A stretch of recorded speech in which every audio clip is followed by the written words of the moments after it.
ciidamada daraawiishta Jubbaland iyo kuwa xooga dalka Soomaaliyeed ee ku sugan Jubbaland ayaa khasaare badan gaarsiiyay kooxda maleeshiyada oo isku dayay in ay weeraro gaadma u geystaan xarun ciidamada huwanta ay ku leeyihiin deegaanka Baarsanguuni oo qiyaastii 75 kiiloomitir dhanka waqooyi kaga beegan magaalada Kismaayo. xalay abaara saacadu marka ay ahayd 4 habeenimo ama 10 saac habeenimo ayay isku dayeen in ay arbushaad iyo khasaare ay u geystaan ciidamada, balse xogtooda oo ahayd mid laga sii warhayay ayaa ciidamada Jubbaland iyo kuwa xooga dalka u sahashay inay ka hortagaan khasaare badan ay gaarsiiyaan isla markaana ay fashiliyaan wax ka badan 4 qarax oo ay damacsanaayeen in ay ku dhibaateeyaan geesiyaasha ciidamada Jubbaland iyo kuwa xooga dalka ee halkaasi xarumaha kule. ciidamada oo si infantry ah ku socday ayaa ka daba baxay isla markaana aag u dhow buundada Araare ku helay kolonyo siday dhaawacyo badan oo maleeshiyada ah, waxaana halkaasi ka dhacday khasaare fara badan.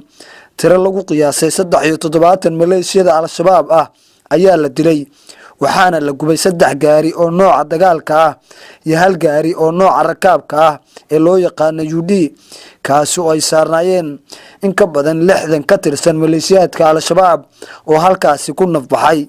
kaashaan la dhexe Xasan Maxamed Aadan Ciraaqi, taliyaha ciidamada danab qaybta Jubbaland, ayaa howlgalka kadib warbaahinta kula hadlay duleedka deegaanka Baarsanguuni, waxaana ka warbixiyay khasaaraha la gaarsiiyay maleeshiyada al-shabaab.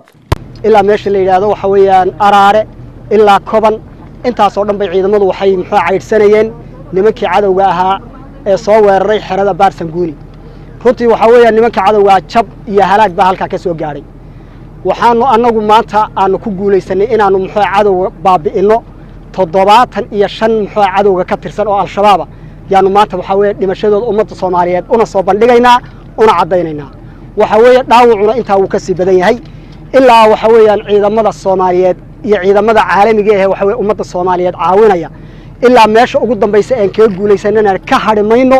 waxa weeye waajibaadka waxa weeyaan madaxweynayaasha Soomaaliya ay nafareen baana waxay ku astaysan tahay inaanu la dagaalano cadawga ummadda Soomaaliyeed ka harimayno meel kasta oo ay tagaan.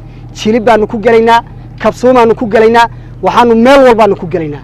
ciidamada waxa weeyaan Soomaaliyeed hambalyo guulaha aad maanta gaadheen halka ka sii wada. waxaanu idin leenahay ummadda Soomaaliyeed u diyaar garooba sidii nimanka cadawga la isaga qaban lahaa. aad baad u mahadsantihiin. ضرب ضرب ضرب مزمودة ساودة ضرب ضرب كل khasaarahan baaxadda leh ee la gaarsiiyay maleeshiyada xagjiriinta al-shabaab ayaa waxa uu ku soo aadayaa xilli xalay ay isku dayeen in ay geystaan weerar xagjirnimo ah, balse ciidamada dowlad goboleedka Soomaaliyeed Jubbaland iyo kuwa SNA ayaa sameeyay iska caabin xoog leh kaas oo khasaare baaxad leh ay ku gaarsiiyeen maleeshiyada xagjirka al-shabaab.